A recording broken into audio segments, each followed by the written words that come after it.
Good evening. Good evening.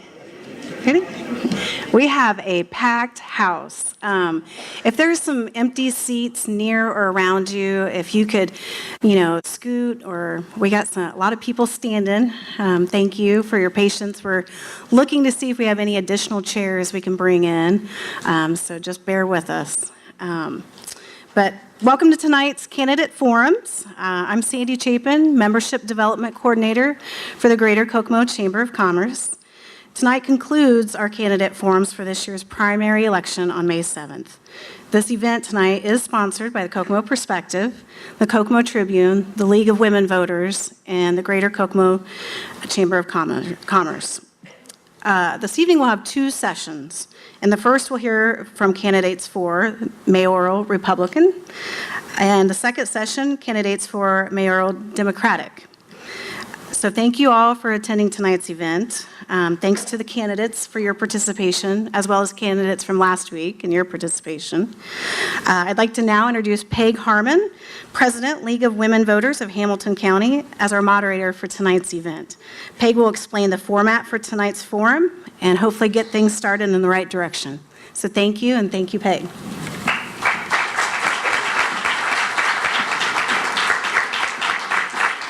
Thank you, Sandy. Okay, I'm just going to go ahead and get started on doing the introductions. So the panelists here on the left, starting at the left, we have Jeff Kowalski, who's editor representing the Kokomo Tribune. The next is Marcus Misnick, who is representing the Greater Kokomo Economic Development Alliance, and he is a partner with Bailiff Harrigan, Cord, Moggins, and Cox PC, and he is also the Assistant General Counsel for the First Farmers Bank and Trust. And on the right, we have Don Wilson, who is Publisher Emeritus, representing the Kokomo Perspective.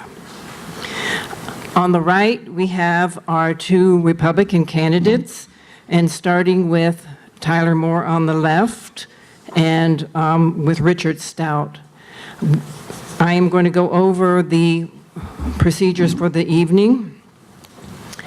Each candidate will be allowed a 2-minute opening statement and a 2-minute closing statement. The question and answer segment for each session will be 45 minutes. Questions will be asked on a rotating basis by the three panelists, and the candidates will alternate on who responds to the questions first. Each candidate will have 1 minute to respond to a question. 30-second rebuttals will be allowed upon request at my discretion.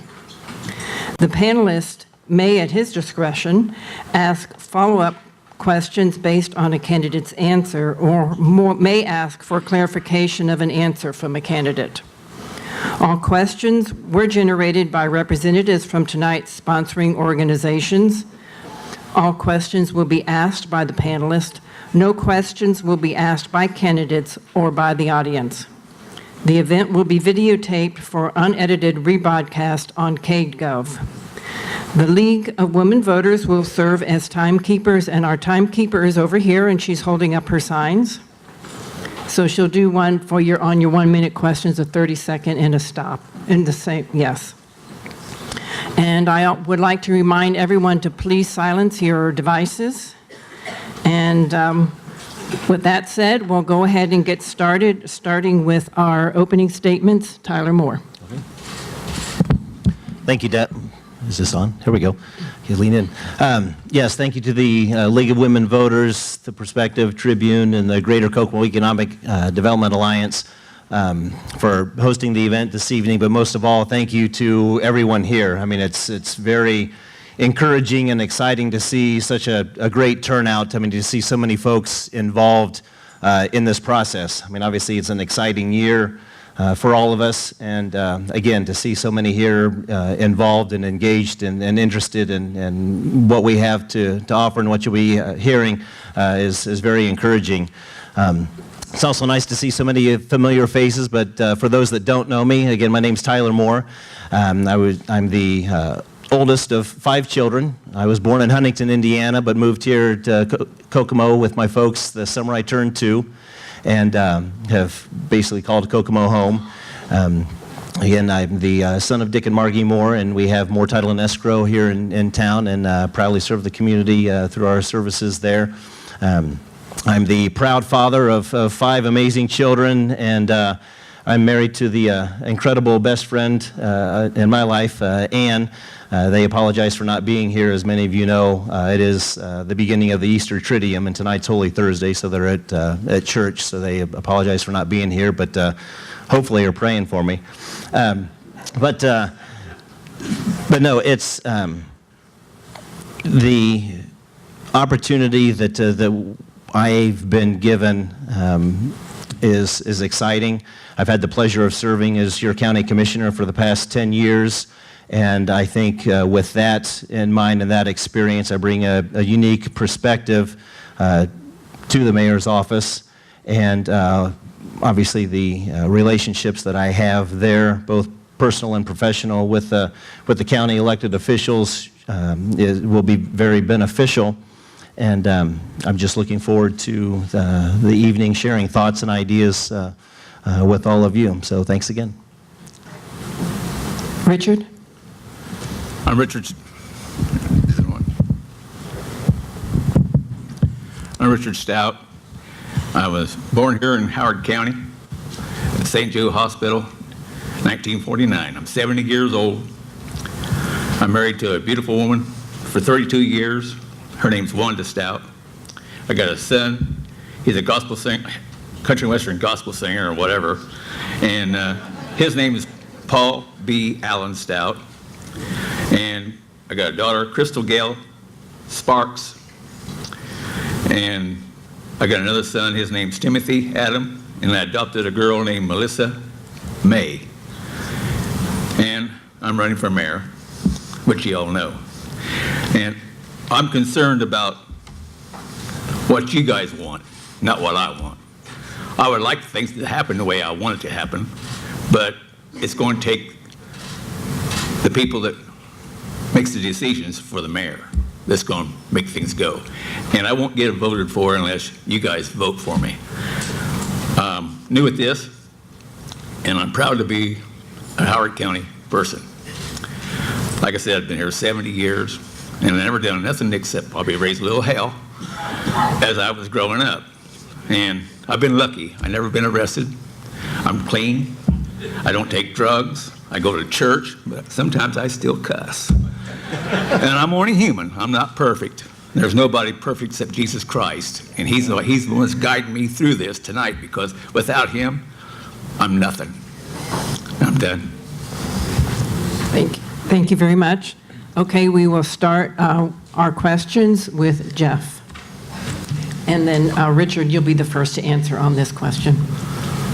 Mr. Stout, Yes, sir. why do you want to be mayor? Well, I've never done anything good for nobody except for my wife. And my first 2 wives, I didn't do very good for them. I've been a biker, and I want to clean my life up. I want to do something positive instead of negative for my city. And if I can't do it, he can do it, maybe. I don't know. I ain't going to badmouth him because he don't know me and I don't know him. He's a Republican, and all Republicans got to stick together. If you don't stick together, the Democrats is going to whip our ass. Let's face it.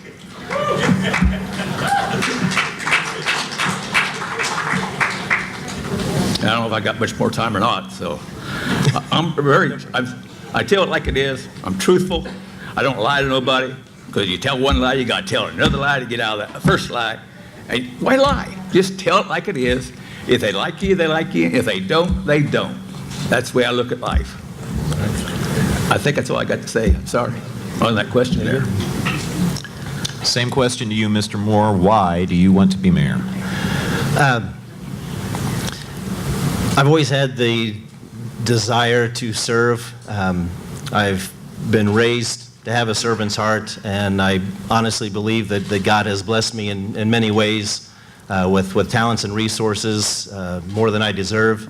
I've been given an opportunity, obviously, to serve as county commissioner for the past 10 years, and I see this as an opportunity now to better represent the district from which I hail. I mean, being the commissioner from District 2, that encompasses primarily all of the city of Kokomo. And so I feel I have a lot to give, a lot to offer, and again, just to continue to serve and empower those that also want to help make this community great. Okay, Marcus? First of all, gentlemen, I want to thank you for your commitment to public service and putting yourselves out there for an evening like this. I have a terrible habit, as I told the candidates last week, of listening to people's opening statements so I can use them against them. Okay. I'm not going to use yours against you, I hope, but you both, it's obvious that religion is very important in both of your lives. First question for you, Tyler, is how does that guide you in your decision making? And secondly, if those that you're working with in the leadership position aren't as receptive to that, how do you deal with that? Great question. Again, I guess the way I was raised, I know that it's important to be honest and to lead with integrity and to give and to serve others. I feel that my religious convictions will help me do that. I've obviously been raised Catholic and feel very strongly in many of those ideals. Now, to speak to the times when in leadership I'm working with others of differing faiths or that have beliefs or opinions that differ from mine, it's also my strong conviction to respect and to honor the opinions, feelings, beliefs of others, not to judge, and to continue to find a middle ground, a compromise, because obviously a lot of what those individuals may have are for the betterment of the community, the betterment for society, and so it's just all about respect. Mr. Stout, same question. If you repeat it, or I forgot what you said. I'm sorry. If you repeat that question again. Sure. The question was asked, and you made it very clear that God has guided you in your life. Right. The question was, how are you going to use those principles, if elected? Do those principles guide you in your decision-making? And secondly, in working with other leaders that may not be as receptive to your beliefs, how do you handle those situations? Well, okay. I want to, for one thing, I'd like to have the community get together with the kids. You know, you got the black and they got the white, you got the Spanish, you got the Chinese, you got the Germans, you got everybody, all different races. They can't get along. I think that if we had the park down there, Foster Park, they got that auditorium there where they can have music. They can have the kids get together and have a good time. You know, that's one way of getting the young people together, because if they don't learn to love each other now, they're never going to love each other. That's the way I see that, because, like I said, I've lived a pretty bad life, and I'm trying to do my thing for people now. And the functions of things that I just have trouble sometimes, people don't understand me, because I'm too truthful. I tell people the way I see it, and they don't understand me. And so I have to try to get along with people. And it's not easy for somebody that's lived like I've lived. And then you find the Lord, and I've always straddled a fence all my life. I love Jesus, I love the devil. You know, we all live that way. And Richard, your minute is up. thank you.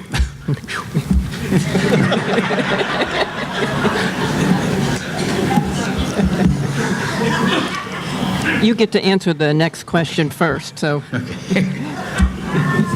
Mr. Stout, Yes, sir. if you have your breath I got it. back, after 4 years, which if successful after 4 years, which would be your first term, how would Kokomo be and look different than it does now? Well, that's hard to tell. The mayor we've had before was ready to leave. He thought he was going to make our town look like Carmel, Indiana. I was a landscaper before other things. I've been a painter. I've been a lot of things. Those trees, those flowers, they're making our town look beautiful, but he's taking our streets down to 2 lanes. 2 lanes is not going to make it for this city. You took all the stoplights out, put stop signs. That would use more gasoline because you can't go. One guy has to pull, next guy pull. Then they get flustered and they get mad and they run into each other, and that causes people money for their insurance companies. I don't think we need that for our city. We need to get things back the way it was when I was a kid growing up. We had the law, and they took care of things. We had the fire department. They took care of things. Now we ain't got as many cops. We ain't got as many firemen. And we need them to make our town safe where we can grow. Without that, we're not going to grow. We're just not going to make it. I don't know how to express myself any better than that. I just think we need to stick together more. Okay, thank you very much. Tyler? Tyler, same question, please. Sure. What I... Get back on. Can you hear me? Did it shut off? He's coming. Did you get me, G? Oh. Okay, we'll pass it back and forth. That's okay. All right. What will Kokomo look like after 4 years, after the first term as mayor? First and foremost, I think the levels, I mean, obviously a big concern right now is public safety and the staffing levels of both the police and fire. Increasing those numbers to secure the folks, I guess, opinion, frame of mind, the community as a whole, I mean, isn't going to be something that's going to happen overnight, but it's something that will, I guess, again, empower those that do want to invest, that do want to live, that do want to be here. I know jobs are a concern. There's recent reports in regards to the change in the auto industry and such, and so our reliance on the auto industry has been a area of concern through the years. I'd like to see a greater diversification with jobs.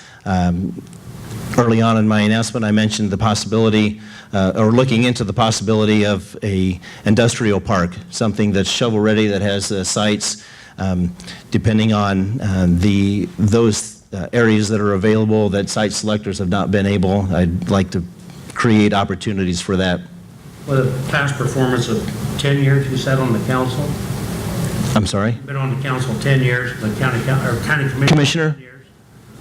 Yes. Did you ever make any effort to increase the sheriff's department as you would like to increase the KPD department?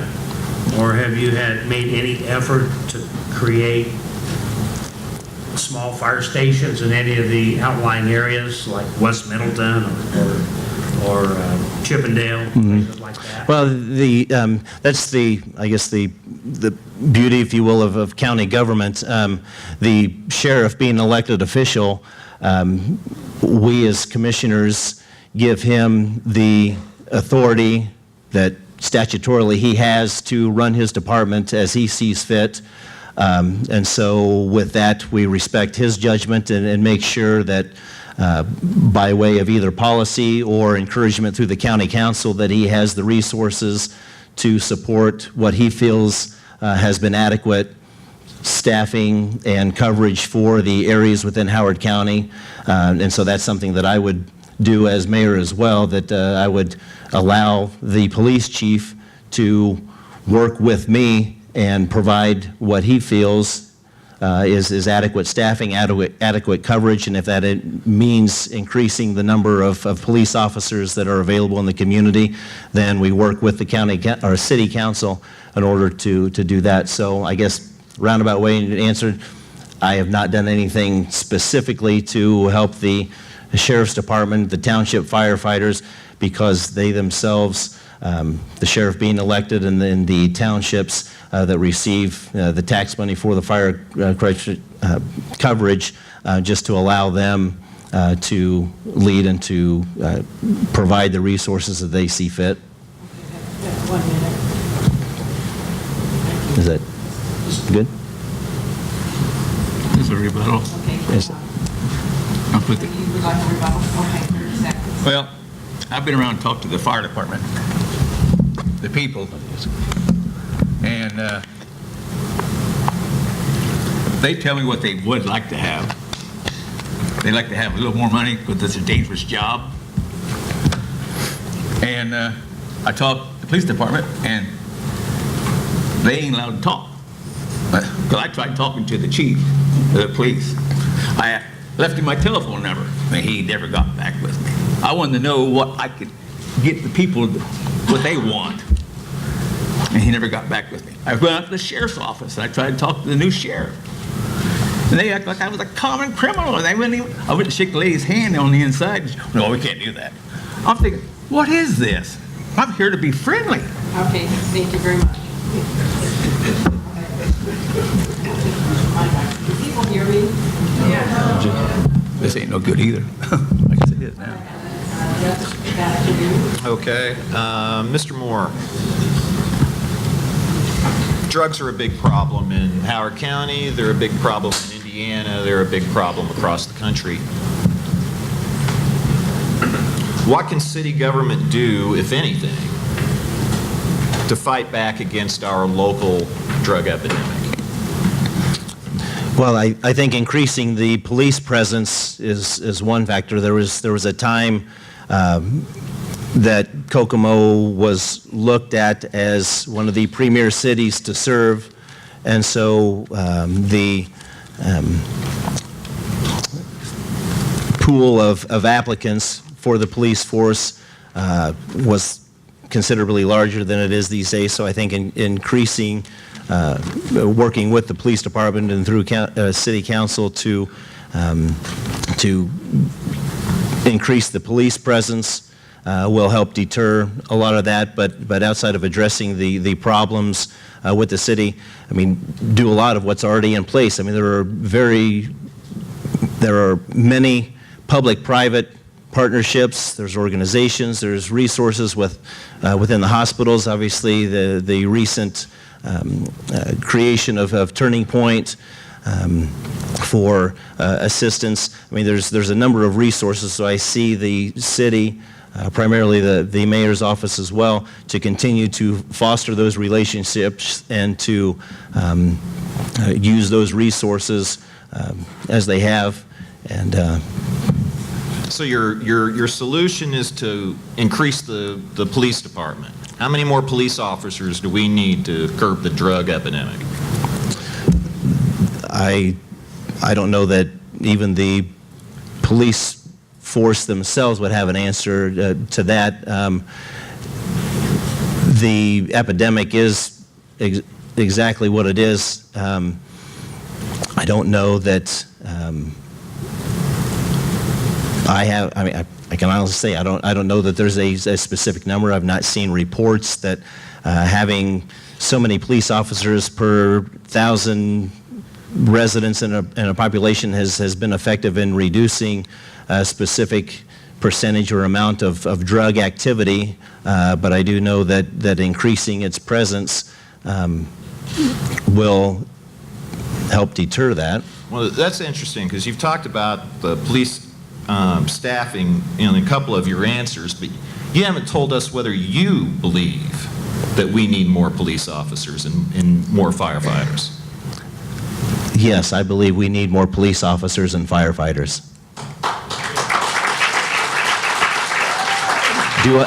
Do I have a specific number? No, I've not spent enough time with the leadership of both of those departments to find out what they feel is adequate. I just know that talking to a number of members from both departments that they feel unsafe when they're on calls or on duty.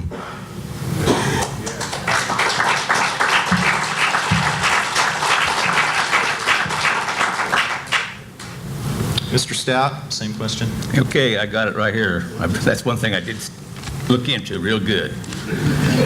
All right, we need 80 police officers, because more than 80 police officers. That's all we got, is about 80 people. All right, we need 20 more officers to go to school, because I was talking to another guy, he's a councilman, and he said, when they go to school, they can't get in until September. They can sign up now, but they can't go to school until September. And then they got to go for like, well, he told me, I think it was 18 weeks. And then after they get out, they go sit in the car with another police officer for 6 weeks, be trained what his job is, that's good. But the fire department, they only got 4 people on a truck, and that's dangerous. They risk their lives to save cats sometimes, you know. I don't think I'd run into a burning building for a cat. But they do that because they love their job, and they don't get paid hardly enough. They need more money. They need more people with them. And she said, stop. Thank you. Just a quick follow-up before my real question. In determining those numbers, is that something that's just internal to Kokomo, or is gathering insight from neighboring cities, towns, and so forth, does that play into your calculation? I think the state of Indiana, instead of having 1 police officer in a car, they should have 2. One guy goes up and asks for the driver's license and registration. How does he know that guy ain't got a gun? He's going to blow his brains out. Well, the question I asked Mr. Stout is in determining the need. We need more cops. Sure. A lot of them. And you've made that point. Without it, our town's going to go to hell, because there's too many drugs out there. I'm afraid to go uptown anymore. I never was afraid of anything. Hey, Richard. Lord, but I hate to interrupt you. Can you please answer the question? I'm trying to answer it, man. No. Okay. I'm doing the best I can, because I'm not a politician. I'm just a plain old Hoosier, Indiana boy that's trying to do something for my city. And if that ain't good enough, don't vote for me. Mr. Stout. I ain't asking no money from nobody. I just want you to respect me, and I'll respect you, and I'll do what I can do for you. That's all I'm asking. Richard? I'm being truthful. We do respect you. Well, I hope so. Okay, I like to get out of this chair and you just go home. No. Please stay. I want this town better, and I don't want the crime we've got. Chicago, come to Indiana. Detroit's come to Indiana. I'm going to have to ask you. Just shut up. Okay. Yes, please, and answer the questions. I will. Yes. Thank you. Yes. Mr. Moore, did you understand the question I Yes. asked it? So- Yeah, there are reports that are available in statistics from a number of organizations regarding what those associations or organizations feel is adequate coverage, both police and fire, based on the size of cities and such. However, I feel that because circumstances may differ, because the communities may differ, that what may be considered adequate coverage isn't necessarily cookie cutter, or could be considered cookie cut and similar or applicable to various communities. So yes, I mean, looking at reports and analysis from other communities to see what coverage they may have relative to their size of population and how it associates or compares to ours is something that I know that is currently done and needs to continue, but with the input of both departments. Now, that took longer to piggyback into my actual question, Yeah. but you mentioned earlier, part of keeping crime down is occupying individuals' time. Part of that is good jobs. And you talked about diversification and bringing new business to Kokomo. What does diversification look like to you okay? And we hear a lot about tax abatements to incentivize. What are some other ways to incentivize diversified business to come to Kokomo?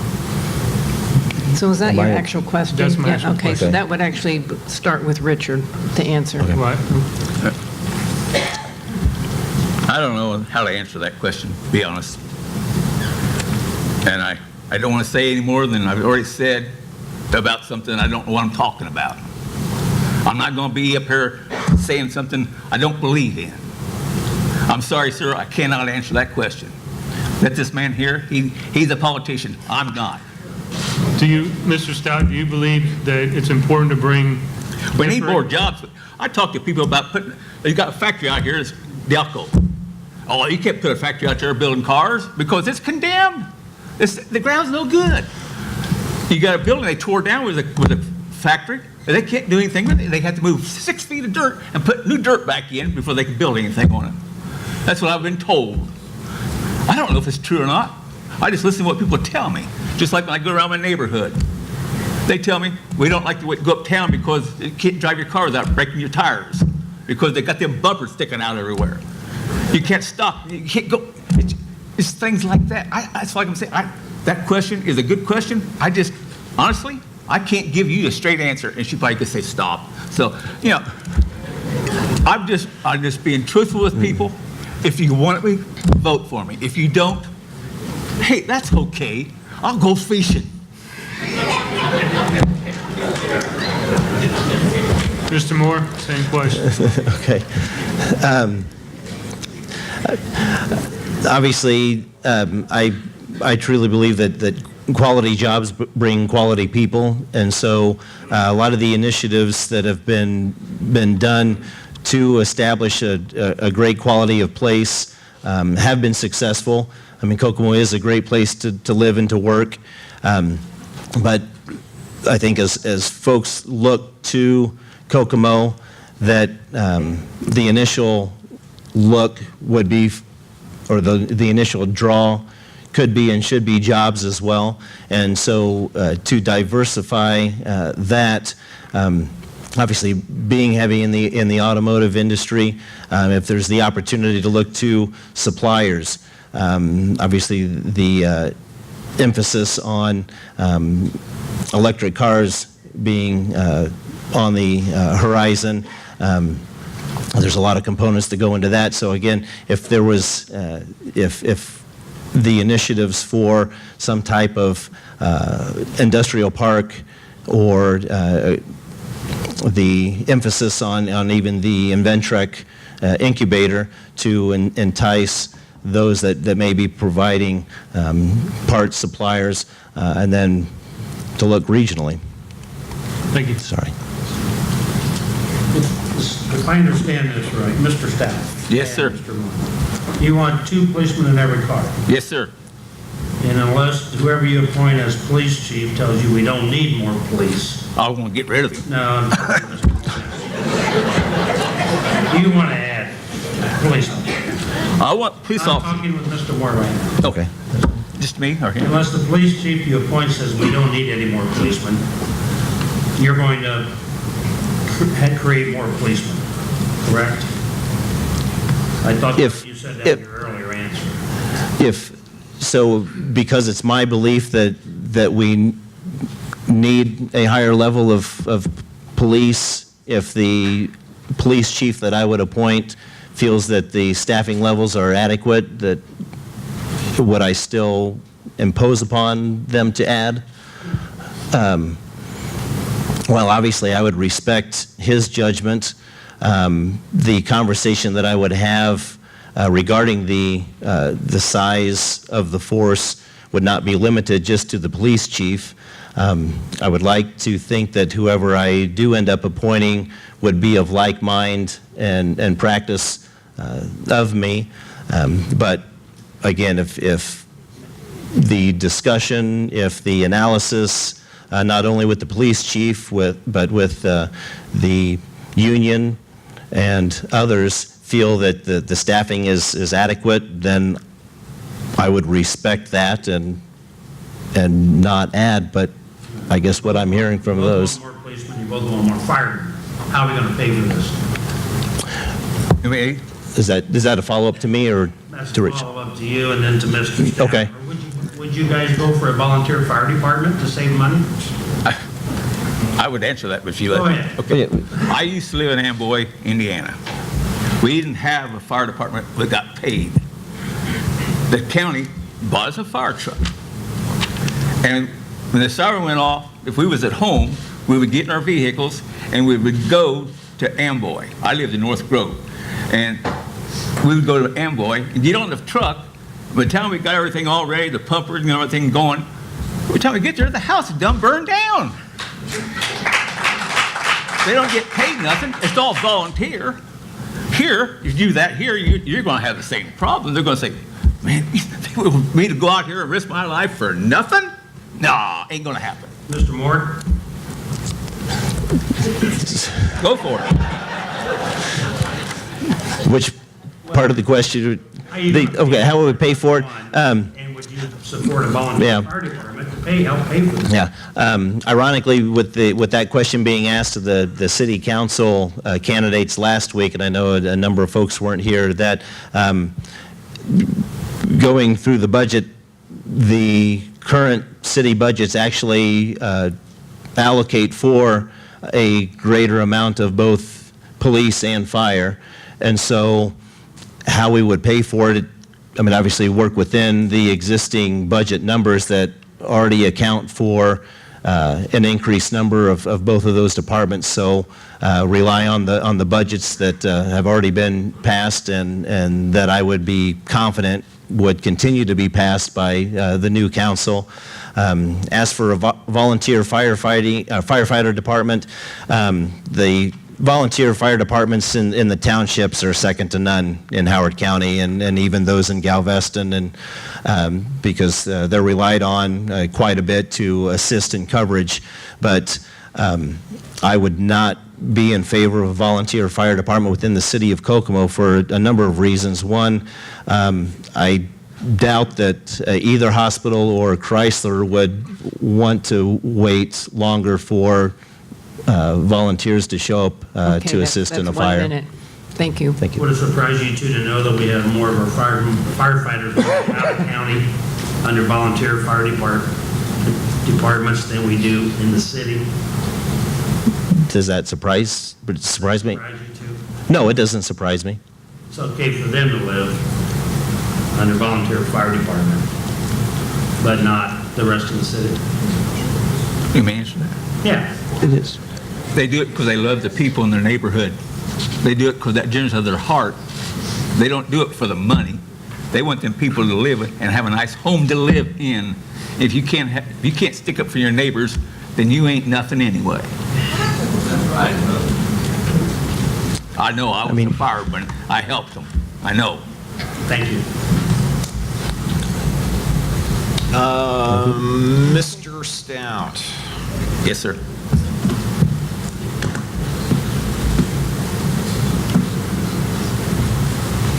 Housing seems to have been a controversial issue lately. Do you think Kokomo has enough housing? And if it doesn't, where do you think we should be building more housing? Well, I don't know about the housing much. I know that some of the people say that it ain't right, that people come in and they're living in these houses.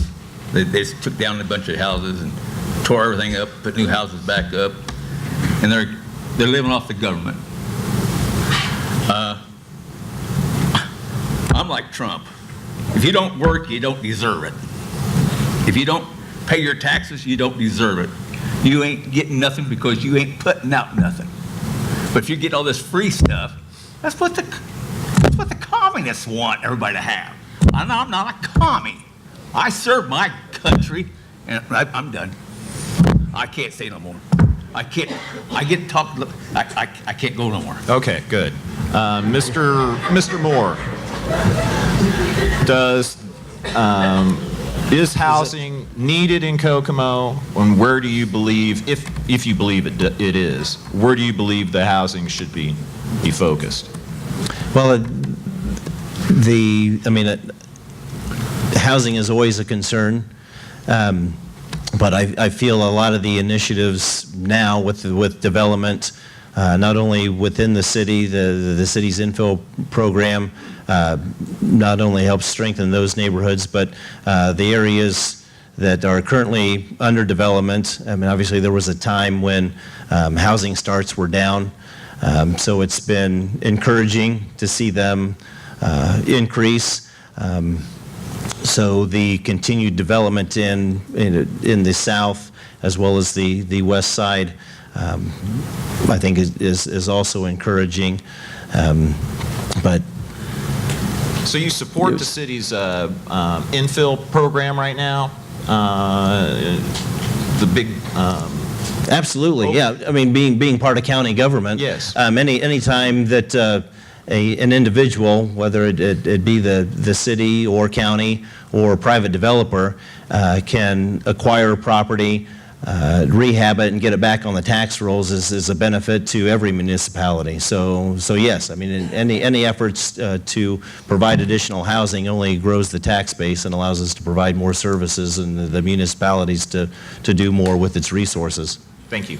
But they gotta have a job. So along those lines, is it more important to build new housing and commercial development or potentially rehab what we currently have existing? Mr. Stout, I guess I'm starting with Mr. Moore this time. Yes. Same amount of money, invest in rehab or invest in new?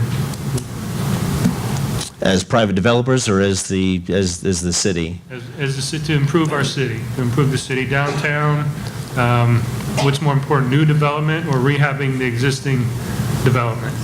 I think new development shows that a community is continuing to grow. Again, rehabbing helps spark additional, pride in one's neighborhood, so it allow the encourage neighbors to clean up their properties and to continue to allow those to grow. But I think new development always demonstrates that a community is growing and thriving, and is another way to encourage companies to look to a community, and in this case Kokomo, to invest and bring jobs. Mr. Stout? Well, they need a job if they're going to live in the county. They got to pay taxes before they can get that free stuff. Without that tax being paid, you can't have police officers, you can't have fire departments, you can't have nothing.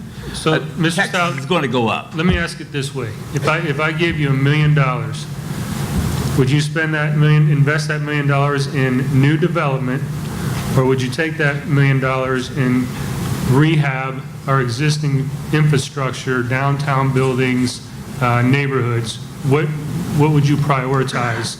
Either I'd give it to the, if you give me $1 million, I'd turn around and give it back to the state or the county. You know why? They don't get enough taxes the way it is. We ain't got enough people that want to pay their taxes.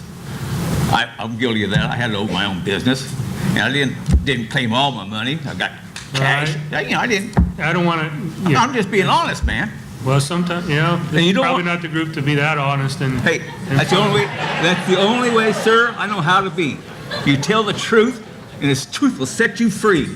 And if they don't want me to be a truthful man that wants to take care of them the best of my ability, then don't vote for me. That's the way I see it. If you want me, vote for me. If you don't, hey, that's cool. Thank you. I get along with it. God tells me that's what I want to live like. If he wants to go from being whatever he Are you wants to finished be, with your question? Okay. yeah, fine. Okay. I don't care what he does. Don? Mr. Moore, in your, Yes. I think it was your opening statement, you mentioned part of your life. Actually, Richard gets to answer first on this one. Sorry. He No, probably it's not won't. gonna work that way. Okay, you want, all right. That's fine. so He don't want to talk to That's me. I fine. don't blame him. You mentioned integrity, honesty as part of your life, and knowing you as I do, I concur very much. Thank you. But whenever we have a new administration, a new beginning, so to speak. There's always concern outside political influences on an individual will come about. How do we know that with your strong relationship with the county, which I think they still have the banner that says "We Are Family" up there. How do we know you're going to be the captain of your ship and not be influenced by the people that's been in county government for a long time? Give them your word. So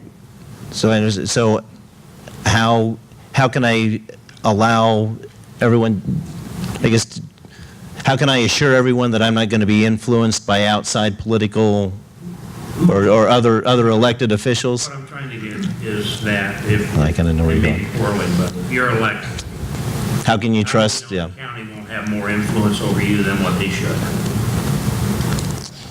How do we know Commissioner Wyman or the other commissioner or whatever, or the I guess, yeah. how do we know that that will not be the case? You're very intelligent I'm not, person, I'm sure you right. don't need that. Fortunately, a number of folks know me and know my family and know that I am a man of my word. And so I don't plan on, no, that's fine, that's not what I mean. I know I've been advised not to make promises to anyone or for anything, but that, for one, is a promise that I can make to you, to those here, and to the community that I am and will be a man of my word. I do think for myself. However, the successes that I've achieved in life is because I surround myself with great people. Yes, Paul Wyman is one of those. The current administration has done that as well. I mean, they've relied on those within county government. I've relied on those within county government, and I think that will allow me to bring a unique perspective to the mayor's office, is that wonderful personal and professional relationship I have with the county elected officials to finally allow a mutual respect between both to allow the community to move forward.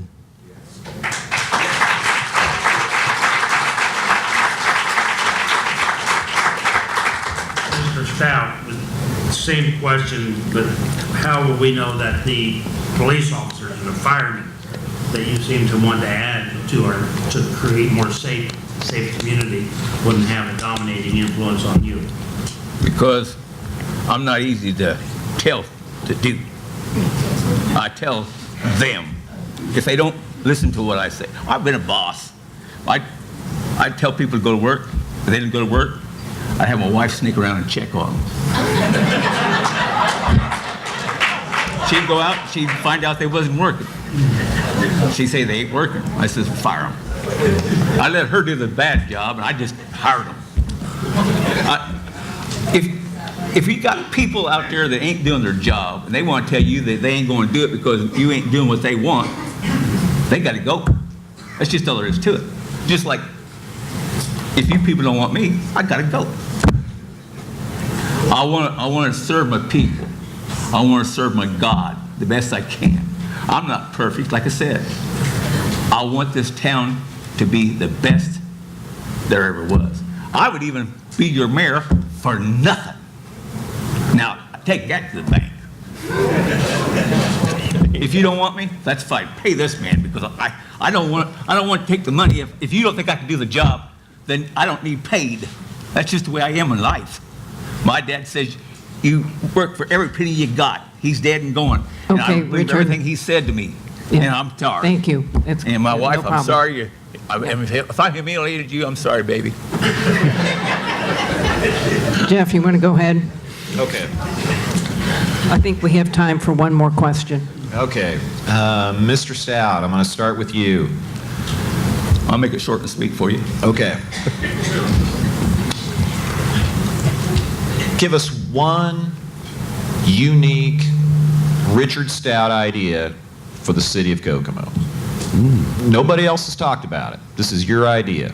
One unique Richard Stout idea. I want the people to want me to trust them. If they trust me, I'll do the best I can for them if I'm their mayor. There ain't nobody going to influence me. If anybody tries to tell me that what they want me to do, I'm going to have to think about that. I'm going to take it to the Lord. If he says, don't do it, I listen to him. I don't listen to him very often, but I do listen to him. Right now, he's probably up there laughing at me because he probably thinks it's a big joke. Mr. Stout, tell us a little bit more about the kids gathering at the park. When I was growing up, we had North fighting the South fighting, everybody was fighting one another. Back then, they just pulled knives and cut each other. Now they shoot one another. So you would want the kids to get together at a park? I want to party. I want them to get to know each other. Okay, Mr. Moore, you're right. One unique Tyler Moore idea for the city of Kokomo. Nobody's come up with this. This is your idea. Nobody's come up with the idea within the city or kind of statewide? Your unique idea for the city of Kokomo. There's a number of communities that have a young deputy type of program where teens are partnered with the police officers within the department to not only I guess raise awareness, but to encourage a greater respect, appreciation for their communities, but then also to foster an interest in becoming law enforcement later. I know that's not a unique idea of mine, but it's something that I had hoped to look into, not only to, again, encourage the youth of our community to embrace public safety and to protect their neighborhoods themselves, but again to hopefully increase a desire to serve in that capacity again because the available numbers are so low. Thank you. Okay, thank you very much. Panelists, that is the end of our questions, and it is now time for our closing statements in 2 minutes. Richard, starting with you. Well, if you want me, vote for me. If you don't want me, don't vote for me. I want to be your mayor. I don't know if I can, I don't know if you want me or not. But if you don't, that's okay. God just told me, if they don't want you, don't worry about it, just accept it and go fishing.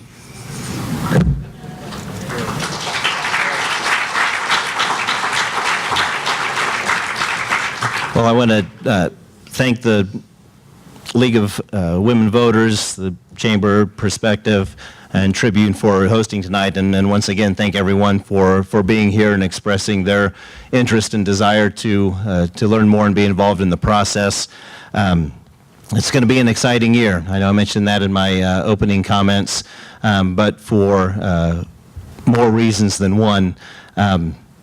This year marks the 175th anniversary of the birth of Howard County, if you will, but it was originally named Richardville County, and it was named as such to honor the Miami Indian Civil Chief Jean-Baptiste Richardville, which I'm proud to be a descendant of. And with him being honored as such, as a civil chief of that tribe, I feel it's time that's going to come full circle, that I now have the opportunity to not only honor my family, but to honor and serve this community in that capacity.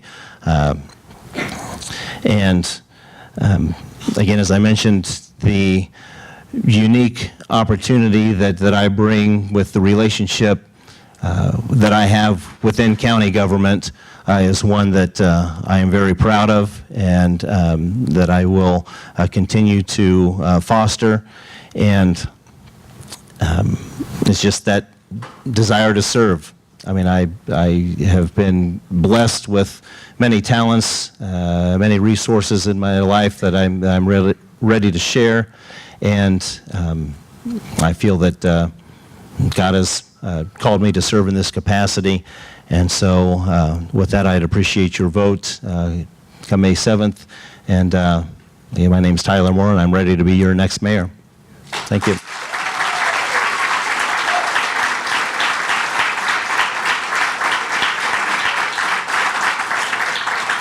Okay, thank you very much, Tyler Moore and Richard Stout. And we'll just take a few minutes and change before we start the next session with the Democratic candidates. Okay, let's go ahead and get started. If everybody would please sit down.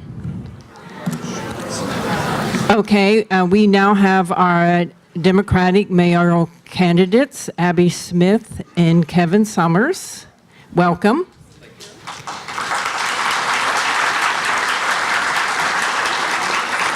And I trust you both heard the procedure. Okay, so we'll start with our 2-minute opening statements. Abby? Okay, thank you. I'm Abby Smith, and I want to be your next mayor.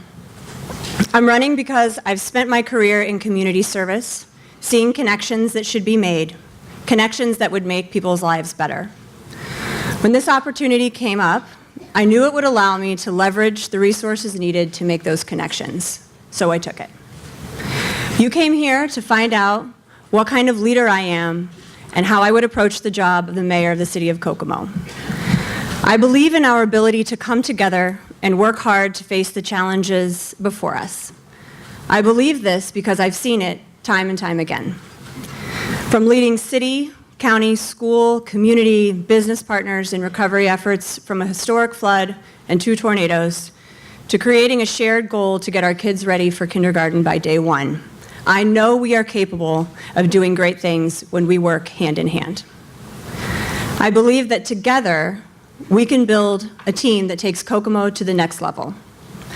I was born in Kokomo, grew up in the county next door, and have chosen, along with my husband Nate, to raise our children, Matilda and Jack, here in Kokomo. I studied political science at Purdue University, and I've been working in nonprofit management for almost 15 years, and as a chief executive for 8 of those years.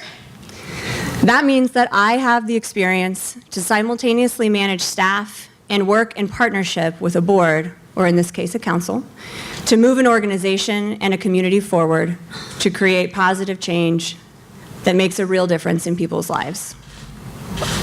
I am a leader with a track record of bringing people together and letting them do their jobs. I hope I can share this experience with you tonight with answers to the questions. I'm not 100% sure I can do that in the 1 minute and the 30-second rebuttal, or that you'll hear the answer that, to the question that you're looking for, but I will stay as long as anyone would like to talk after.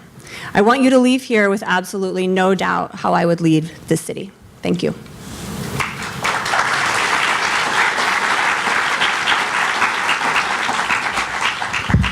Good evening. I'd like to thank everyone for coming out this evening, because this is an important night that you will decide and choose who will be your next mayor for the city of Kokomo and lead it. A good leader has knowledge and experience. A good leader listens to the people, and a good leader surrounds himself with good people and allows them to do their job. I'm a Kokomo kid. Although I didn't have the choice in being born here, I made the choice for the last 50 years to live in this community. I'm married to my high school sweetheart of 36 years, and I'm proud of our commitment, involvement to raise our kids and be part of the Kokomo community. I have 3 lovely children, 3 grandchildren. I've worked for the city of Kokomo for over 30 years in the Parks Department, Street Department, and the Kokomo Police Department. As a child, I dreamed of being a police officer. I had a desire to serve and protect at a young age. I was thrilled and honored to receive the call to become a Kokomo police officer in 1997, and then graduating from the Indiana Law Enforcement Academy, and then hitting the streets of Kokomo to protect you. I have experience in working all 3 shifts within the patrol division, the school liaison officer, DARE instructor, drug interdiction, code enforcement, and most recently the captain over traffic and community service. I have a servant's heart.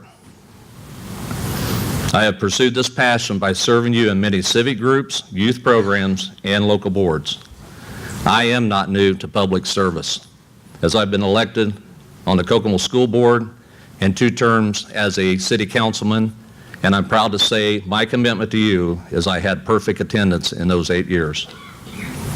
I've served the citizens of Kokomo for over 20 years as a Kokomo Police Department, retiring in 2018 to run to be your next mayor. I decided enough is enough, and public safety and safety of our first responders must be our top priority. You know, folks, there's a sense of pride that comes with helping people. I want to be the leader that listens to all the people. Thank you.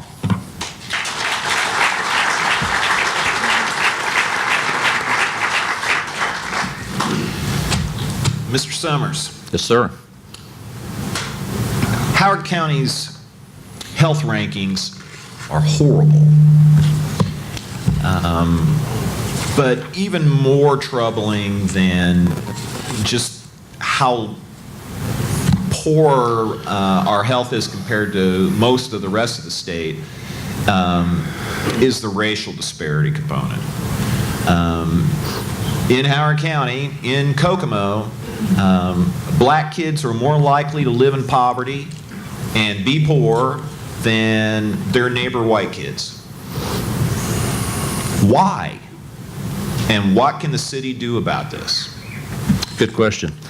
You know, the report come back that we had several factors that listed us down toward the lower portion of that report out in 92 counties. We were in the range of most of them to 80 to 81, 82 in that range. So all of those are concerning to me. You know, I've chosen with my family to live here. I want my kids to live here, my grandkids. But this report come out to even state that the longevity of where we live is the life expectancy. So that's concerning. But to answer your question, I recently looked at it's Ann Casey Foundation, the 7 steps to advance and embed race, equity, and inclusion within the community. And I think that's what I'm going to take as a team approach as your next mayor. I'm looking to establish an economic team, a housing team, and a health team that will promote, and upon being elected and getting these committees together, they'll report back to us in all of these areas of concern with this report, but mostly, like you're talking about, Mr. Kovlowski, is the concern about disparity. And that's something we have to tackle. But within this report, we have to understand each other's, their race and Okay, effort. Kevin. I'm sorry? It's been 1 minute. Okay. Sorry. Can I have one more on her dime? That's a hard no. Mrs. Smith, Yes. what do you think that the city government can do to address our health and racial disparity issues? Yeah. So for the record, 1 minute is absolutely not enough time to talk about why racial disparities exist with systemic and historic racism. But the question, I think more specifically, is what could we do about it? So education, financial stability, and health are the building blocks of a good life. Access to education from early childhood beyond high school leads to good jobs that pay the bills and allow you to retire. And then those education levels, data says, lead to healthy behavioral choices. So decreased chronic illness and life expectancy. So during my annual review of our health rankings, I do that every year, there is always one clear key ranking that is stands out, and it is childhood poverty. And in my opinion, by organizing around childhood poverty, the single leverage point, the mayor's office can absolutely move the needle on a community's health. So in the past, to your question about racial disparity, in the past we have approached the issue of childhood poverty and lots of other issues through individual programs, and we apply those programs as if everyone's needs are the same. And they are not. So every family has a different set of barriers to make ends meet, and so I would begin by facing the reality that there is not a singular Okay, solution. Abby, I'm sorry. It's okay. Yeah, I understand. Could I have a rebuttal to that? All right. Yes. I think what we have to look at in this report and to establish these committees, if this report had just come out for last year, and is stating we continue to have a problem. Obviously, we're not doing what it needs to get done to take care of this disparity, the healthy outcomes and all this. So my committee will have that report back to me. But to understand this problem, you have to understand what the root cause of this problem is and analyze and address that and bring back. But we have to tackle this as a community and say that this is no longer acceptable with these high numbers. Thank you. Do I get an extra 30 seconds? You want a rebuttal too? I would Okay. absolutely love one. All right. So to finish, there's no singular solution. Allowing us the space to explore and implement multifaceted approaches to childhood poverty is what we need. So looking at this holistically and allowing us to be nimble enough to meet each family's need and utilize our human services network that is already available. Thank you. You're welcome. Okay. Ms. Smith, in your opening, you said that you are the one that's going to take Kokomo to the next level. What level are we at now? What is the next level? And what's the most important thing to get there? Okay, in 1 minute. Okay. I think that we are absolutely poised to transform the way an automotive town transitions into the future. So we have a strong workforce. We have people willing to learn new skills. We have inventive engineering talent, lush parks, innovative schools, quality health care, and savvy business leaders who are here to partner with us. So the time is now to dig in, because I think in our recovery from the recession, we are still in a very fragile state. Plainly speaking, we can't return to what was, and we have to look forward, and we can't wait until something else happens to us. So there is a reality about job training that we need right now. We have half of our workforce ready to retire in the next 2 to 3 years, and we can't fill that with K through 12 population. We have to start job training programs for 18 to 45 or beyond year olds. And we can't talk about job training if we don't talk about childcare. So I think one of our biggest assets has always been that skilled workforce, and we've added these other assets, and so we need to shore that up and then look at diversifying where we go next. So I want it, but Yes. so what is the next Yeah. level? As brief as you can. What's the next level? Everybody here, where are we going? Yeah, so first, I think we need to stabilize our workforce. I think we need that reality. It's a conversation that no one is having, that we do have very skilled workers, but they are aging and they are about to retire. So we need to be able to backfill that to make us more stable in the jobs that we have right now. And then the next step, I think, is fostering the innovation that we have here and helping launch new small businesses, partnering with that inventive spirit, and then making sure that they get through those first couple years, right? That's where they're the most vulnerable. So I think diversifying that economy and then further stabilization by tying us to the major metropolitan area at the south. There's a reality to the size of Indianapolis and the distance of us. So there is a way to, hold on to our unique things that make us Kokomo, but also leverage the stability of the major metro to the south. Mr. Summers, Yes, sir. you stated you're a good leader and you listen to people.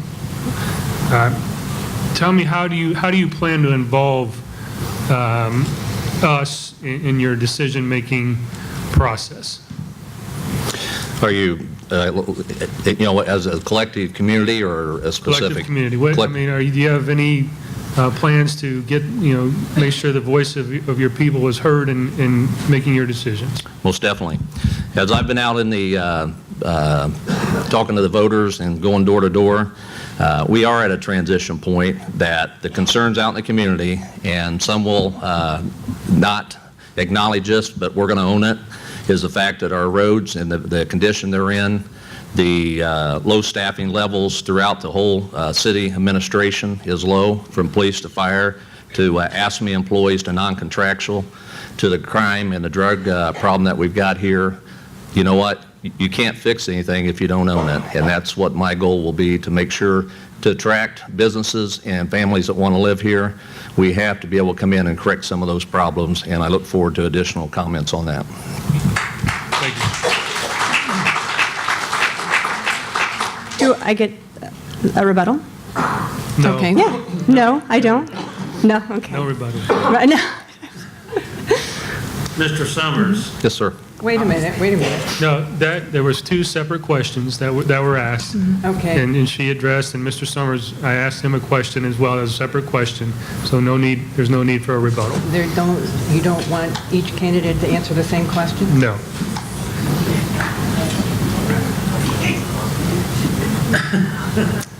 Mr. Wilson, go ahead. I can answer it after if you'd like. Mr. Summers, Yes, sir. if successful, When?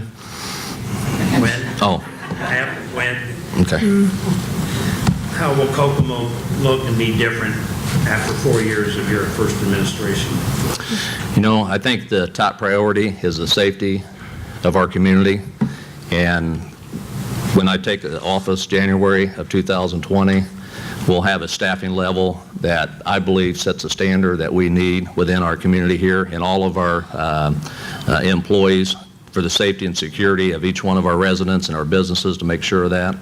I don't know if you're going to bring it up later, but the FBI has a standard of 16.6 with a 58,000 population. We should be at 96 officers, and that's a starting point for me and my administration. So that'll be an area, first and foremost, safety, in addition to our firemen addressing their staffing levels, ASME, and our non-contractuals. Because, folks, we can hide it all we want, but the end result, we're not getting the service that's already budgeted to be there. So, in addition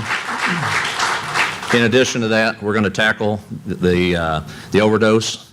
It's on a personal level with me, serving you as a police officer to see it out here on the street. I've been impacted by a niece that overdosed at 31 years old, and we've got to own it there again to be able to acknowledge it and to make that change. The additional officers on the street are going to be able to produce. Okay, I guess my Kevin, time's that's up. 1 minute. Thank you. Thank you. Will it look different? Yes, extremely different, and the difference will show in the fact we'll be attracting families and businesses that want to come here and know that it's a safe place. It will look different? Exactly. How's it going to look different? How's Kokomo going to Look different. Well, first of all, we're going to put a priority back on our roads and streets to make sure that you can navigate those in a safe manner.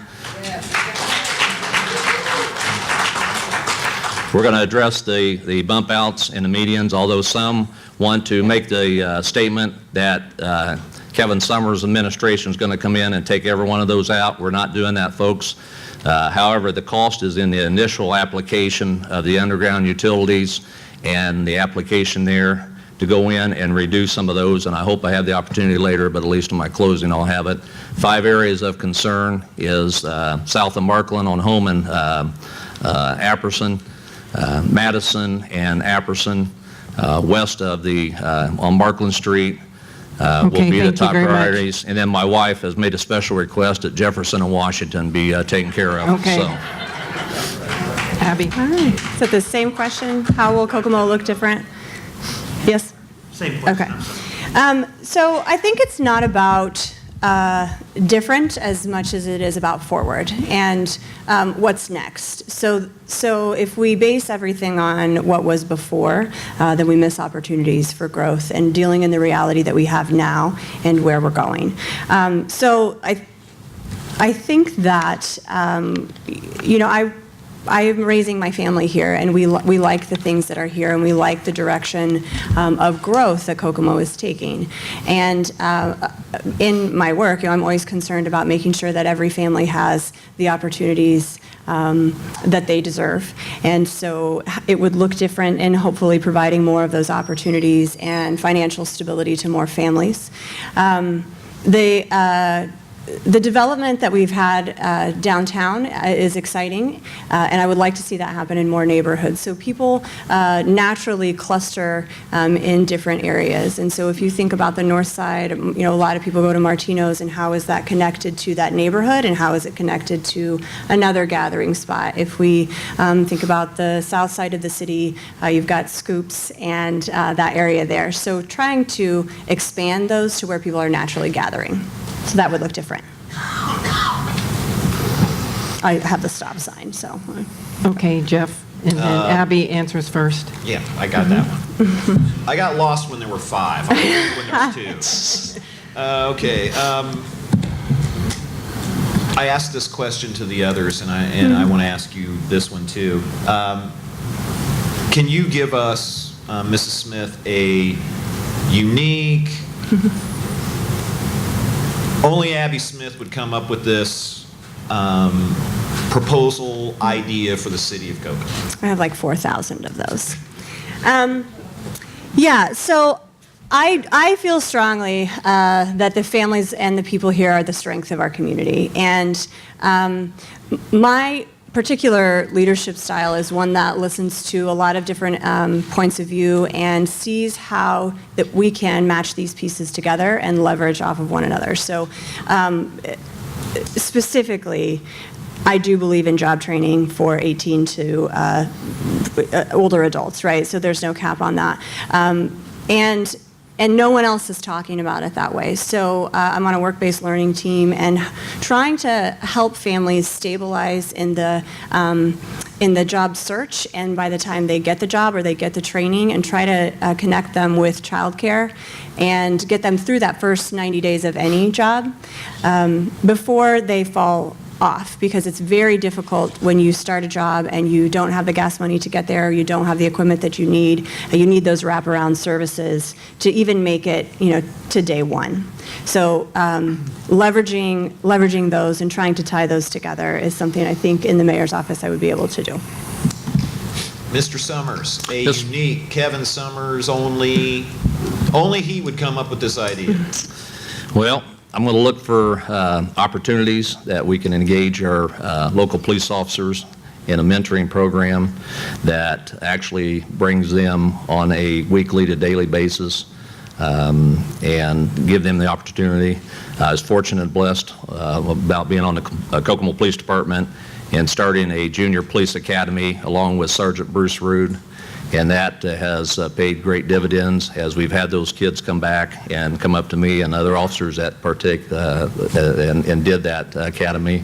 But I hope to expand a mentoring program within the Kokomo Police Department, that we foster that relationship that says that Kokomo Police and our local community is going to be able to bridge that gap so that we can have a better relationship with our kids and our community here. Okay. Mr. Summers, I'm from out of town. I'm just showed up, attending a conference at the new convention center. Long day of lectures. I walk out the front door, you're walking along the sidewalk. My coworkers and I are looking for something to do. Advertise some downtown businesses for me where we could enjoy an evening in Kokomo. Well, that question's going to get me in trouble because I'm going to leave somebody out. So, but being here as long as I've been here, and I won't take much time to labor here, but I remember a day when there was so much to do in downtown Kokomo, from the Kresge's to the shoe stores to all that, and that's what we've got to focus back in here. Unfortunately, we don't have that ability to do that. I'd take you to a Jackrabbits game. I would then take you around to maybe Mojo's coffee shop. During the daytime after a busy day, we'd go down to Jamie's Soda Fountain, where, in all due respect to Mr. Whited that recently passed, he was my Little League coach and has owned a local business for many years down there. Main Street Cafe, that's down there, Subway. But there's many, many things that can take place. After our busy eating habits, we'd have to stop by the YMCA and get that. But I guess my two favorite places that we'll probably have to step outside the downtown area and we'll jump in a car or ride a bike to get there. But Louis' hot dogs, and I don't know if you've had those yet, that was a staple item that used to be downtown into the business too. But there's many, many things, and that's why I want to be mayor in addition. I want to be the cheerleader that takes this community to the next level, and that's where I think that we can grow even downtown to where it needs more. Okay, Ms. Smith, same question. Same thing? Okay. So yeah, I would advise they take a walk. So we've got the trails down there, and then tour our beautiful downtown. Specifically, I am a bit of a nerd, so I would recommend Geek Street and checking out the shops there. Then, if you're ready for something to eat, as you said, I will not be choosing between the restaurants, but we have several downtown right there on the square, or we have more over on Buckeye Street where the renovated train depot is. So also, if you want to grab a drink, Tin Man is available, and then there's a park right beside it where you could play chess or ping pong or beanbags. We also have trails that can take you to further south or further north in the community if you would like to hop on that. Well done, both of you. Thank you. Ms. Smith, similar question as to the Republicans. New administration, some concern, undue influences, nonprofits, FOP, firemen, present administration have undue influences on you. How do we know that you will be your own person?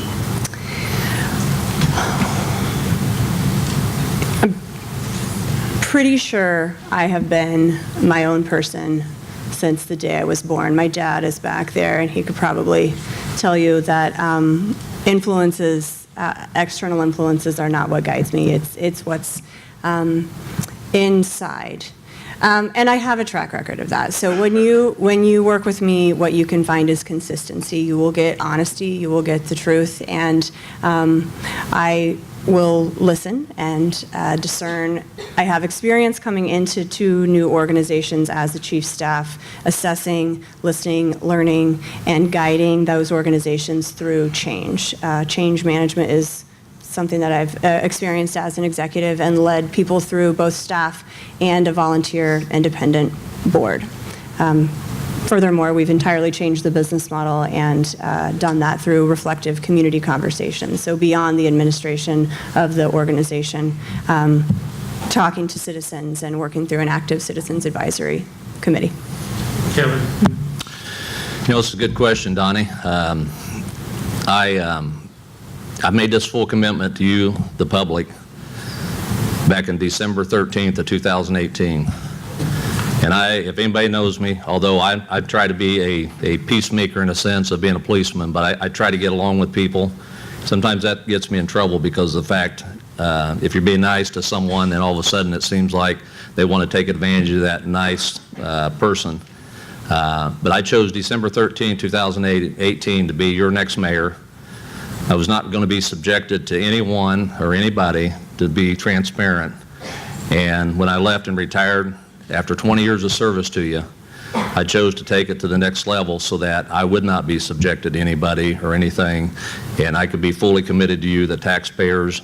Do I have a passion for my fellow city employees that I've worked in and around for 30 years? You bet, because internally, I see the need there, and I see that we've lacked the ability to be able to compensate them in a fair manner, with some going in excess of 10, 11 years without a pay raise. That's not acceptable. Can you clarify something? Yes.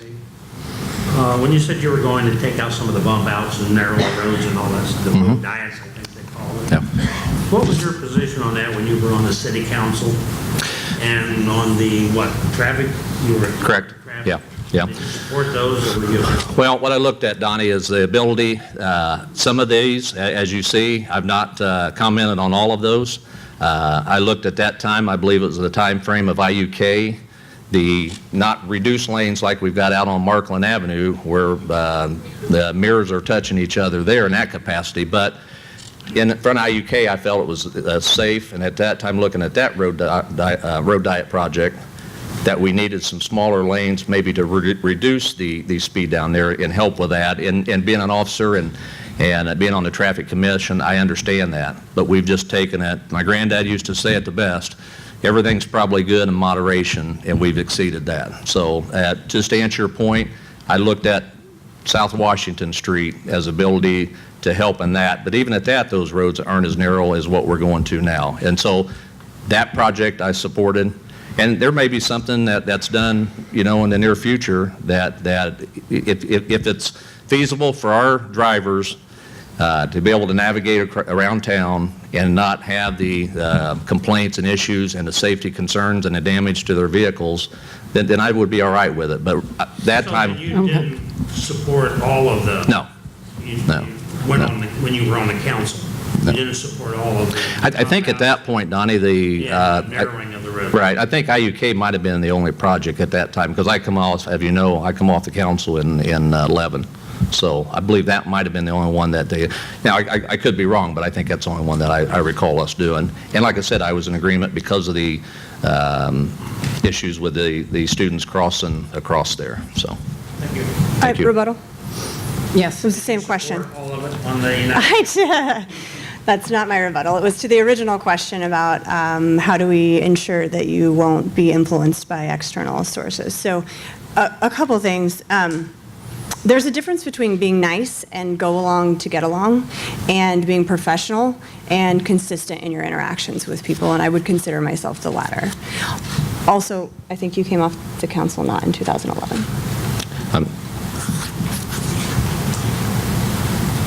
Let's see. No. 2015. Yeah, 2015. I'm sorry. Yeah, 2015. Okay, can we move on? And Jeff? Yeah. In Washington, the president was elected and quickly hired his family members as part of his administration. Mr. Summers, do you plan on hiring family members to fill out your administration or for jobs within the administration? What I'm going to look to do is, I've been around this game for 30 years. I understand the internal workings and how it operates to hire or not hire your family. I will look within my fire chief, my police chief, and the department heads and receive their recommendation. I'll give you a prime example. Some didn't like the fact when Mayor Troball was in office and his second cousin and Guy Troball, a good personal friend of mine, they didn't want him to be hired. Guy exceeded myself and another candidate going down there as a top candidate. So I'm not going to eliminate anybody. We're going to seek out the best and most professional people. And if I don't have the integrity in those people that I appoint to those positions, then I shouldn't have the job anyway. So let me get this clear. If a family member scores really highly on a civil service test, you would consider hiring them?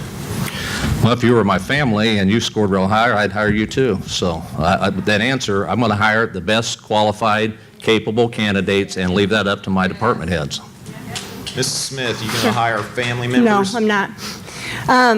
It never works out well in the end.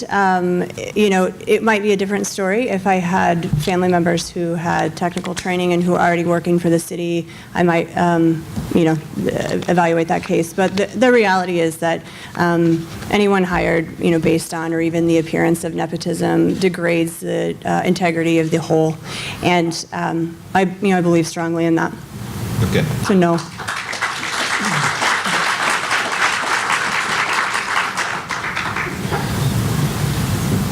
Who did I ask first last time? Go ahead, fire away. That was my question. Oh, that was me. Or Okay. he got the last one. No, it's Abby's Ms. question. Smith. It hasn't been brought up yet, but it's been the hottest topic in all the debates we've had thus far, and it's public safety.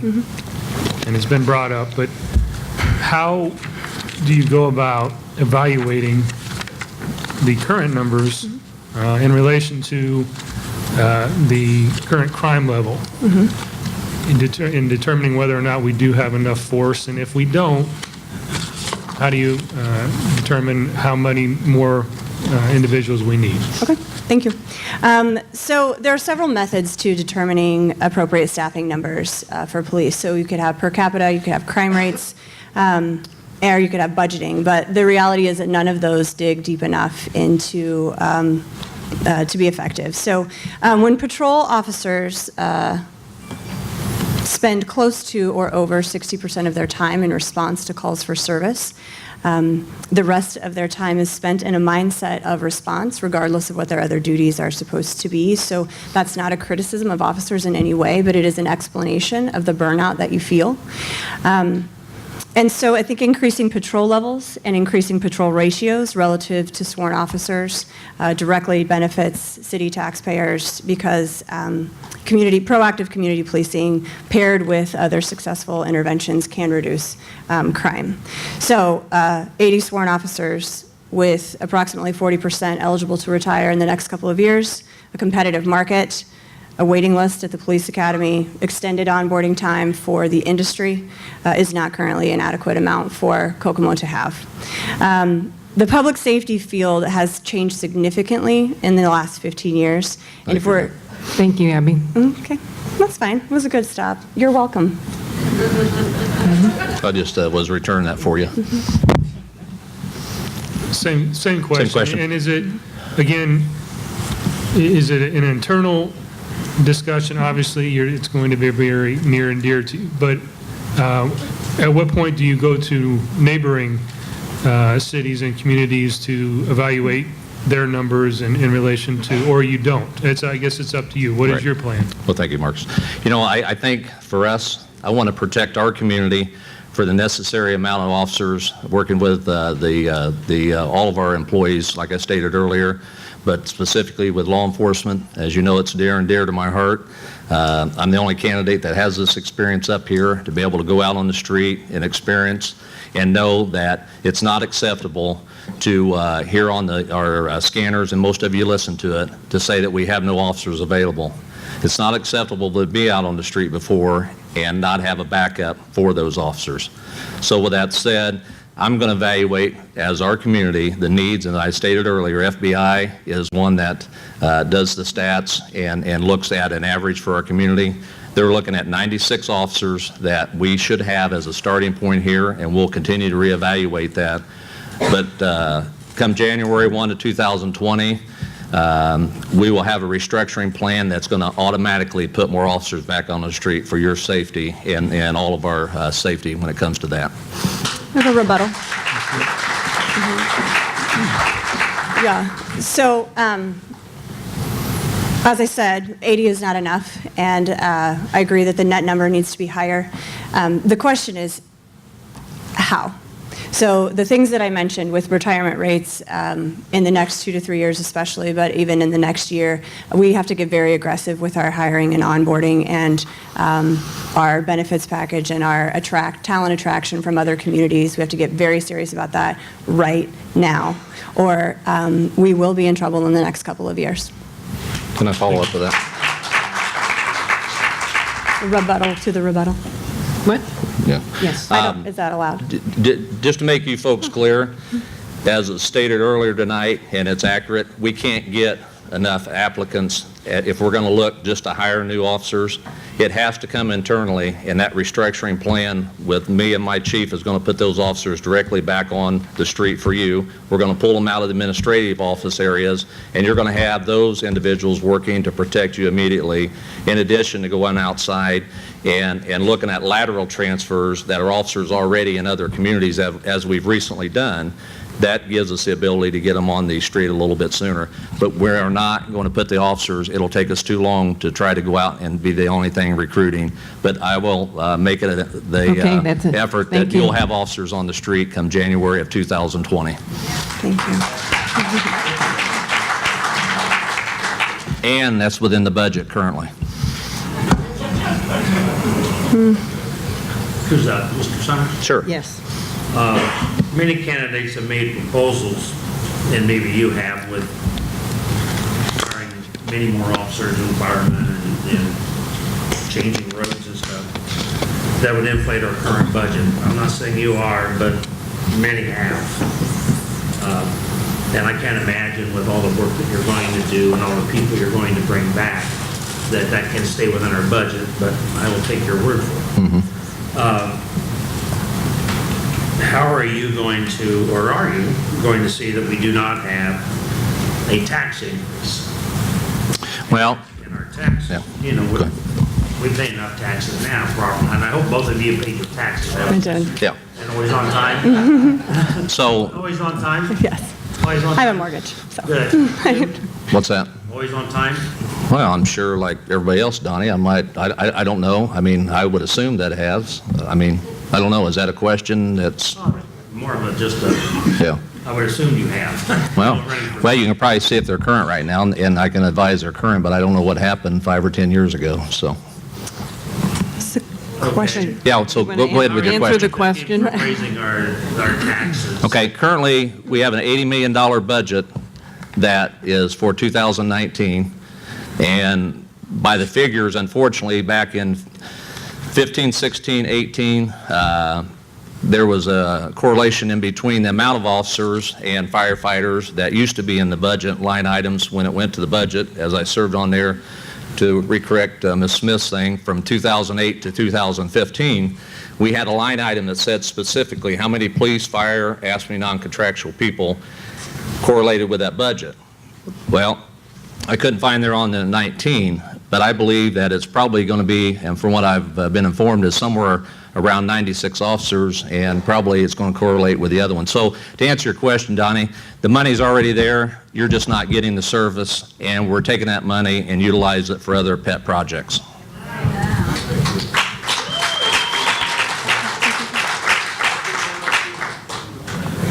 Same question. Okay. So, yes, the budget is healthy right now, and I think that we have money that's already been appropriated that we can be spending on the things that we've talked about.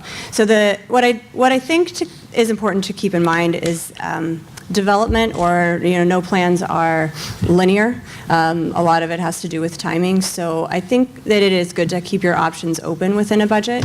However, keeping options open and kind of pressing the gas on development, you need to also balance that with the quality of services that we're providing for the city. So, part of the job is to take waste, trash service and, those types of things, leaf removal, roads, right, resurfacing roads off your plate so that you can live your life.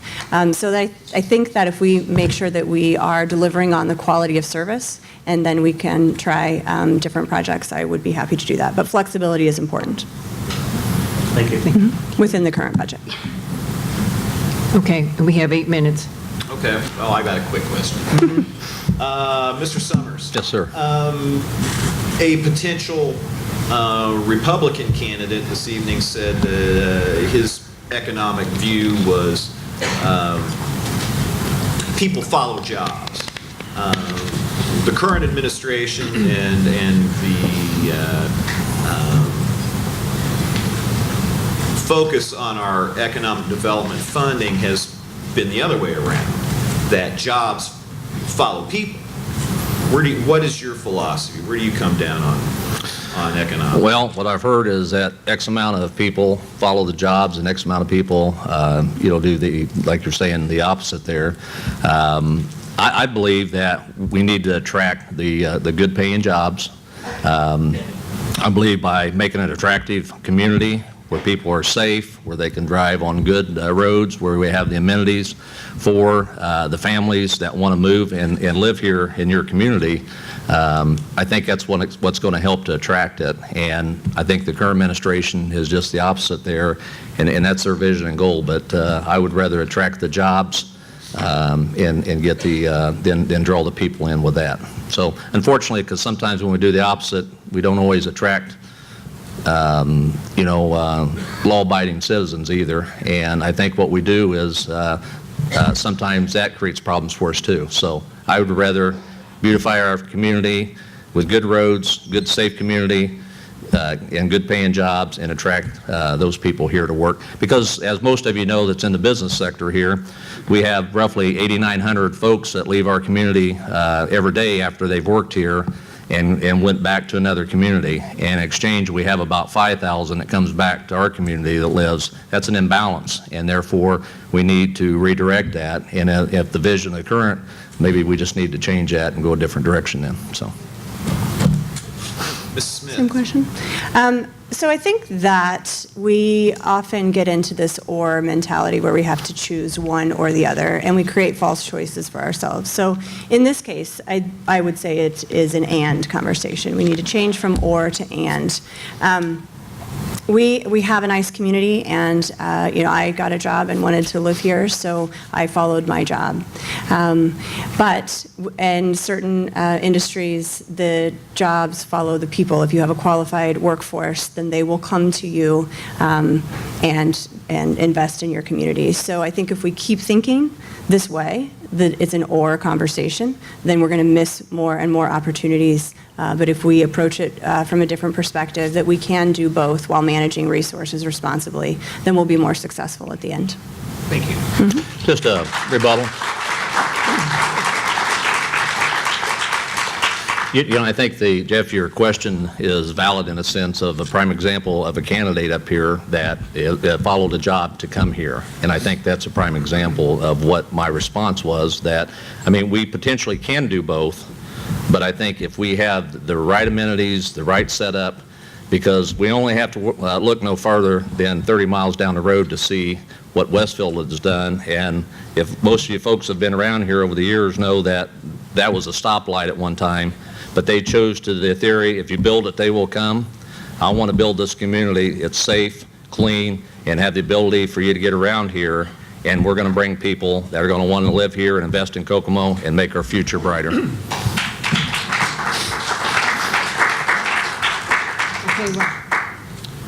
Ms. Smith, there's a belief in today's national, perhaps even local political climate that people are blinded by the color of their party.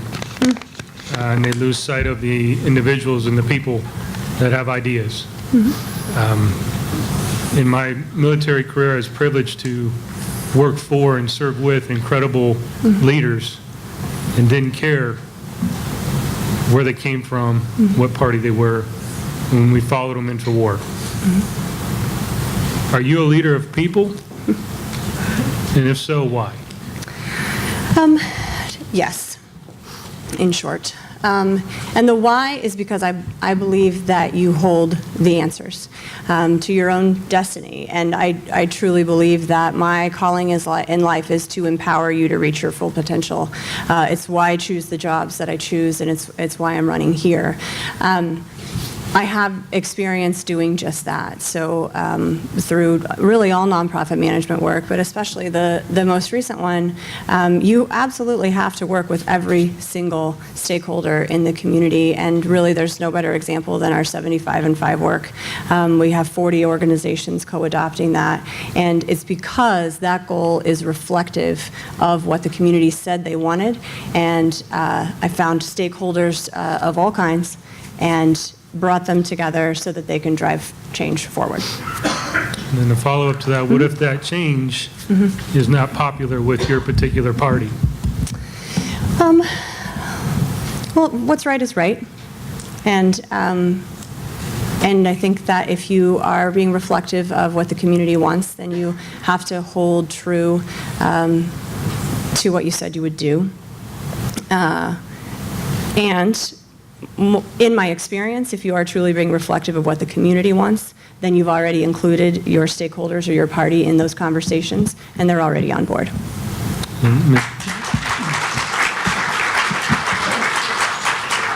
Mr. Summers, the same question. Are you Yes. a leader of people? And in situations where you make decisions that may not be popular with your party, but it's popular with your constituents, the collective whole. Yeah. First of all, I want to thank you for your service. I want to acknowledge I have a brother in Afghanistan serving this country and our community at this time. And again, I thank you for your service. I guess growing up in this community and living on the north side of this community, it was a melting pot of, white kids, black kids, brown kids, any kind of kid. And I guess that's where my roots come from. That's who I am. That's what I represent. As I stated earlier, my transparency and my ability to want to work with anybody and everybody is what my personality is. It's a DNA that I've got from my father. I love this community, and I guess you just have to look the fact that I've stood strong and I've come out of here to try to set a platform of who I am and what I represent. But it's pretty obvious to most, if you've read the newspapers, I stand for what I stand for, and that's the right thing.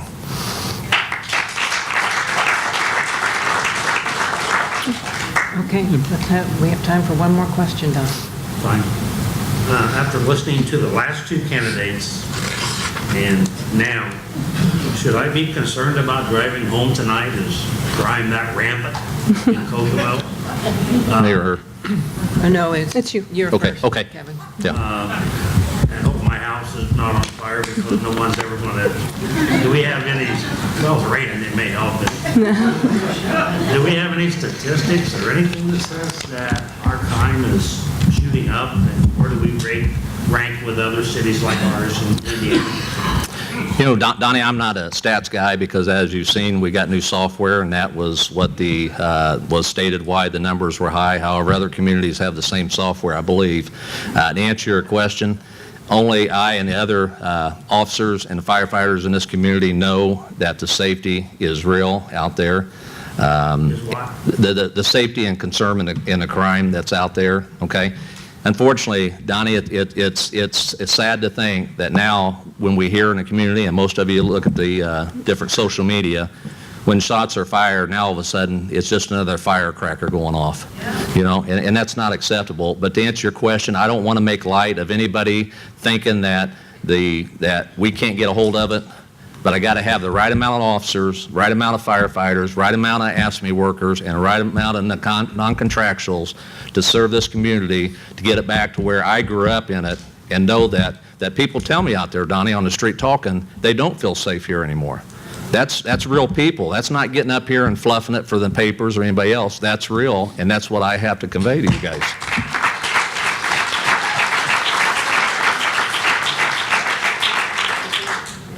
Abby, do you know of any statistics that says we're not as safe as other communities?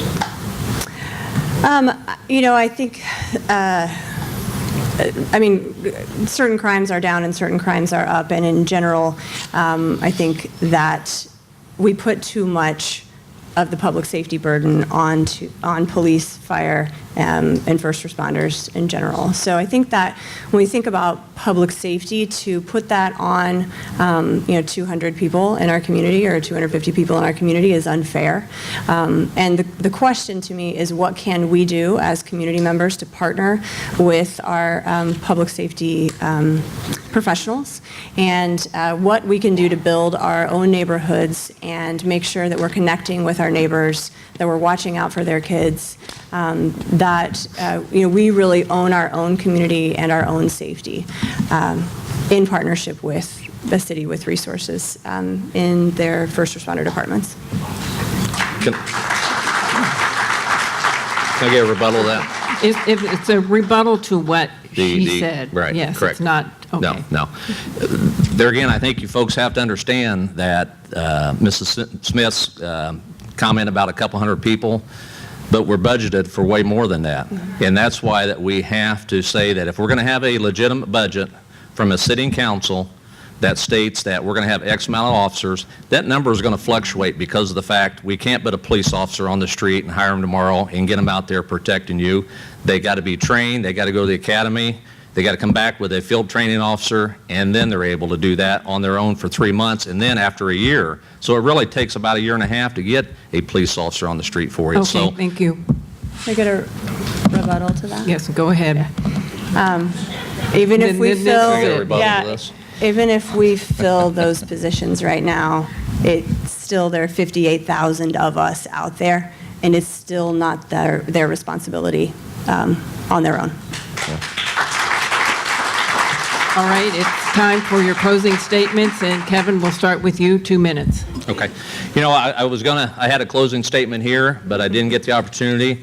I've got a gentleman in the audience tonight because I thought the question would come up about your ambulance service that used to be within city government. Can I have Fred stand up for me? Folks, I want to put a real story to the reason why I'm so passionate about our public safety and making sure we have the right amount of resources. This gentleman sat and laid in his yard, okay, waited for an ambulance to come to him, okay. We had none locally to be able to get him that service, and we had to respond out to a volunteer, which I thank the world and appreciate every one of our volunteer firemen and officers and everybody that volunteers in these agencies. but this man had to sit there. That's not acceptable to me, and it shouldn't be acceptable to you. And that's why I will, January of 2020, we will have a ambulance service for you back within the Kokomo Fire Department to respond so we don't have this type of incident. With that said, I know once in a while that may take place, but I lived here, as you guys know, and grew up here and everything else, and we had it for many years, and we chose that we're going to take other projects in exchange for not having enough public service when it comes to police officers, firefighters, AFSCME, and our non-contractual people. But that's not acceptable, because if that was your dad or your uncle, then you would be upset. And I know many in this office, in this auditorium today, has had a similar incident of a situation, whether it's with the police department, fire department, or the other services we do. My commitment to you is to be able to get us back on track, make this community safe, attractable, build businesses, and that'll be our future. Thank you.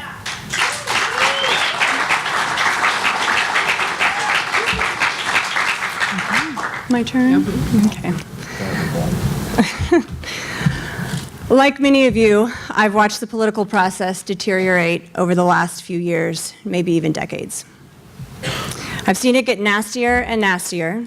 I've seen it divide families and friends, make people say things online that they would never say to someone's face. I've seen it push the people of this country, this state, and this community, even neighborhoods, further and further away from the public square, from each other. I'm inviting you back. I'm inviting every factory worker, every teacher, every police officer, every nurse, every truck driver, every mom, every dad, every grandma, every grandpa, everyone back into the game. You have gifts to share that you don't even know you have. This is our city, and every one of you deserves to be acknowledged and heard and valued. Over the course of my personal life and my professional life, I have been consistent and successful in putting this value into practice. It requires self-discipline, a level head, and an unwavering belief that in the potential of what we can build together. It is not easy, but when you understand and undertake this level of accountability, you must be courageous enough and strong enough to hold yourself to a higher standard.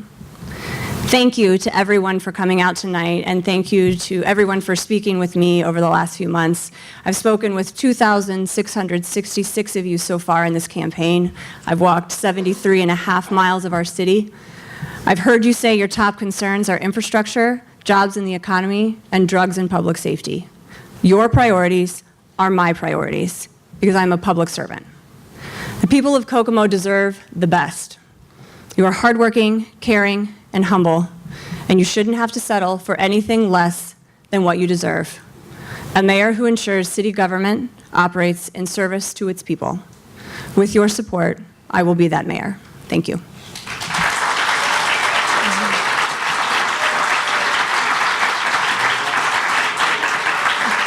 Rebuttal. No. Okay, thank you everybody for coming this evening. And then I also want to thank the Kokomo Perspective, the Kokomo Tribune, the League of Women Voters of Howard County, and the Greater Kokomo Chamber of Commerce. And don't forget, there is a reception, and you can stick around and talk to all the candidates.